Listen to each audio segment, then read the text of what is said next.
All right, friends, we are going to Arby's today at home. So we're going to start with the Arby's sauce. And that starts with a half cup of ketchup. This is all going to go into a saucepan and be on a low simmer. We're going to add a tablespoon of apple cider vinegar, but I think, let me see if there's any dry ingredients first. Always shake it up because there's always sediment in the bottom of these things. Whoops. That's going to give us a little tang. We're going to add 4 to 6 tablespoons of filtered water. Let's get a bottle of water here. I've got this jug of spring water that's almost gone, so it says 4 to 6. I guess I'll just start with 4. 1, 2, 3, 4. 4 to 5 drops of Tabasco or Crystal hot sauce. And there's a problem for me. I forgot to buy any hot sauce, but I happen to have these Taco Bell hot sauce packets. I've got one hot and one mild. And I did have fire too, but I didn't want to make this too hot. So 4 or 5 drops is not really much. I think I'm just going to use the mild packet today if you want. So hopefully it doesn't have a taco flavor. I don't know. I'm hoping it's just hot sauce without a taco flavor. 1/4 teaspoon of onion and garlic powders. Garlic and onion. 1/4 teaspoon each. And I thought I needed my tablespoon again. I do. We're going to need brown sugar. I think, I'm not going to use that. I don't mind if this goes a little over the edge because we like garlic. Alright, so now I do need 2 tablespoons of brown sugar and 1/4 of sea salt.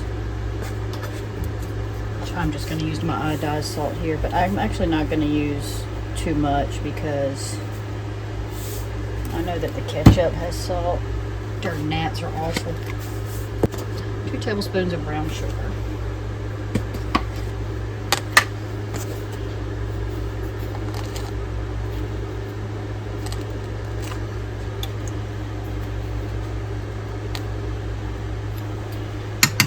I think that's all. Let's see. Yep, that's it. So we're just going to heat this. It says 20 minutes. And stir frequently, especially in the last 10 minutes. So I'm not going to keep the camera on for that long, but I guess that's just going to make it kind of nice and thick. And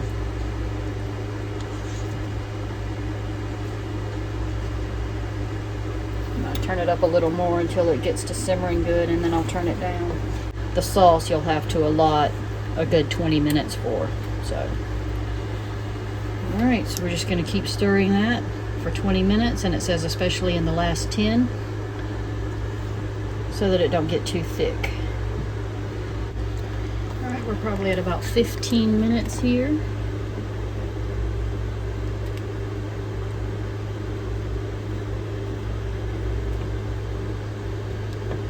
Sure the sugar is fully cooked, not granulated. It has a pretty good taste. I've already sampled it. And I don't think it's going to really do much else. So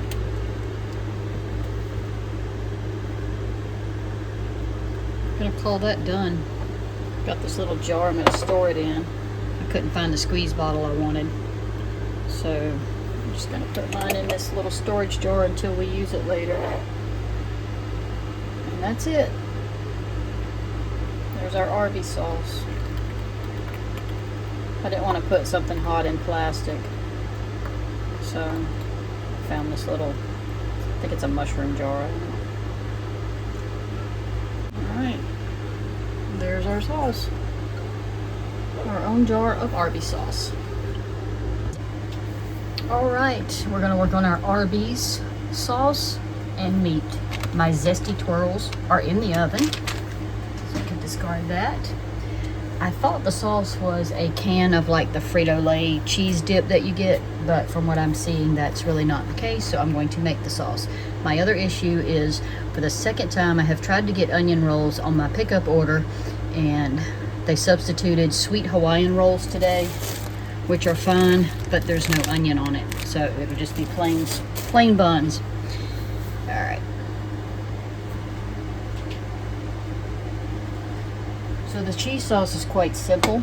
It is 1 cup of milk or heavy cream. I happen to have a carton of heavy cream here, unopened, so it's still good until May. See, so I'm very happy about that. So we're going to take that with 1 tablespoon. It says tapioca. I don't have that, so I'm going to use cornstarch. And we're just going to heat that up like we would a macaroni and cheese sauce.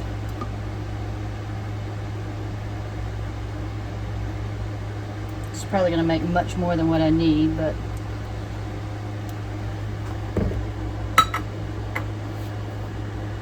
I want to whisk in that cornstarch before it gets hot so that it will dissolve properly. So corn or potato starch, or like the recipe says, tapioca. So 2 slices of American cheese, which I have the Sargento because I think there's a better chance of it being real cheese. I'm just wondering if 2 is enough on that. I think I'm going to put 3 in there.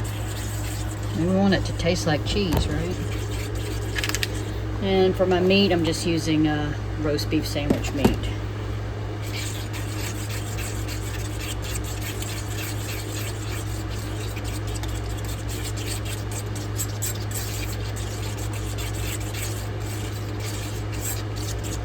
Alright, I think that's dissolved, so I'm going to continue whisking that as it heats so that it don't clump up on me. And you don't want to heat it too hot. Meanwhile, I'll go ahead and get some cheese slices out. We're starting to steam a bit, so I'm going to keep stirring here. I took 5 pieces of cheese out. Alternatively, you can, from what I saw, you can grate your own sharp cheddar if you want it to be cheddar. I just wanted it to be American cheese because I think that's more traditional.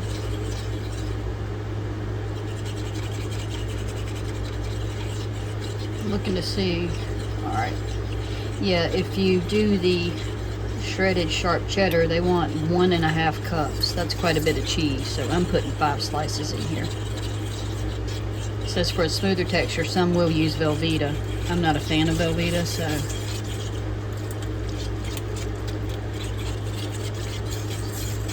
we just want to heat this until it thickens,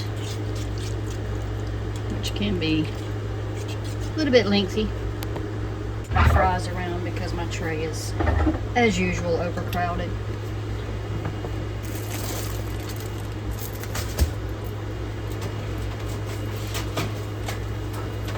They're halfway done cooking, so I just want to make sure that the bottom layer cooks too.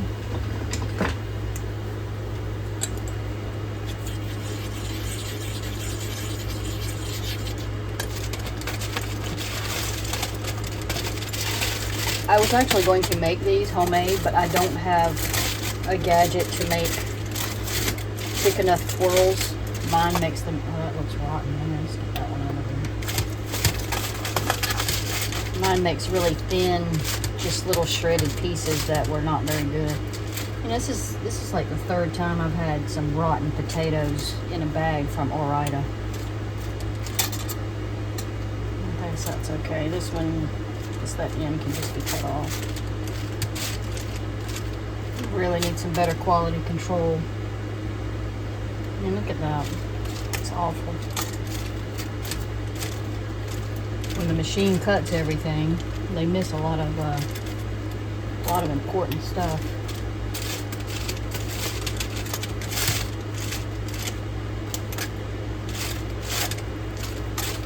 And I don't mind oh crap, now I'm letting this go to crap. Alright. Worried about rotten potatoes and about to kill my sauce.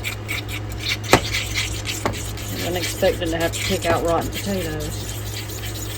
Alright. I got it off. I'm going to toss in the cheese and kind of whisk it until it melts.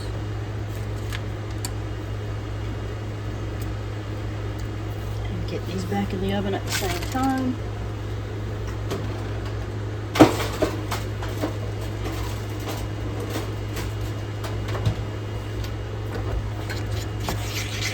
I'm going to take this off the heat now so that it don't do anything I don't want it to do. And if this doesn't turn yellow enough for my liking, I'm going to add more cheese. It's awfully pale in considering what Arby's looks like, isn't it?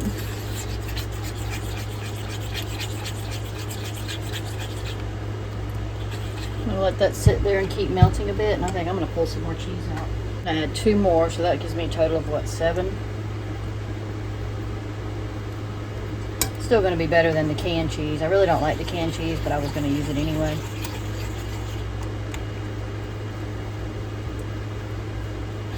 And I guess I'll let 7 be my max on this, even if it doesn't turn as orange as I would like.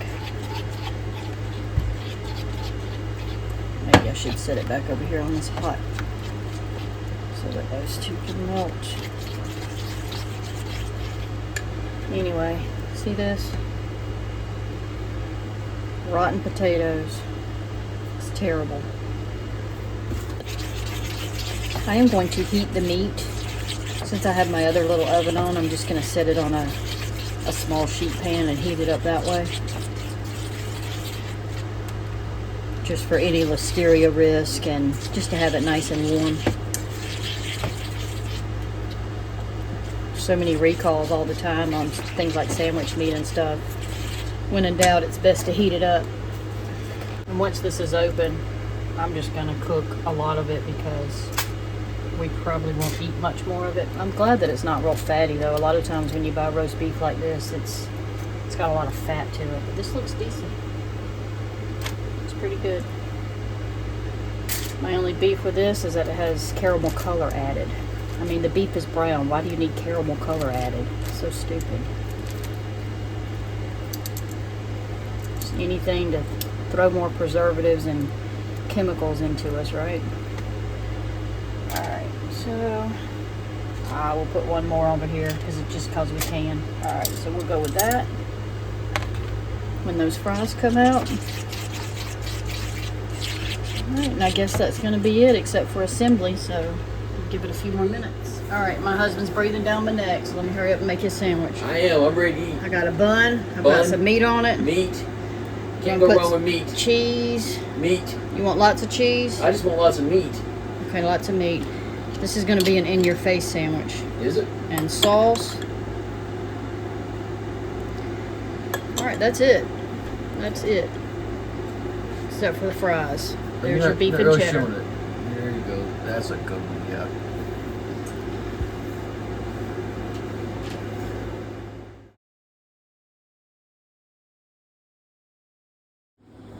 I would like to say this was a major #1 hit.